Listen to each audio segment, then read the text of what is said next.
যদি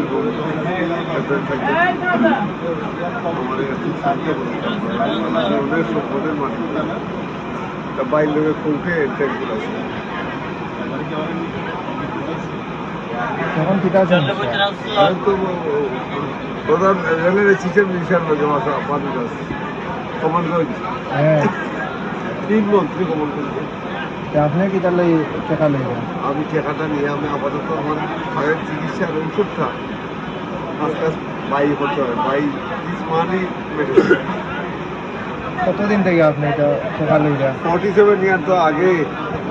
এভাবেই চলছি এখন তো হওয়া বাংলার করে আরও 17 বছর করি আরও আছে আপনি তো রেগুলার টাকা নেন 47 ইয়ার ভাই 80 থেকে 200 কোটি টাকার হিসাব নিয়ে একটা মাইল লোকের মামলায়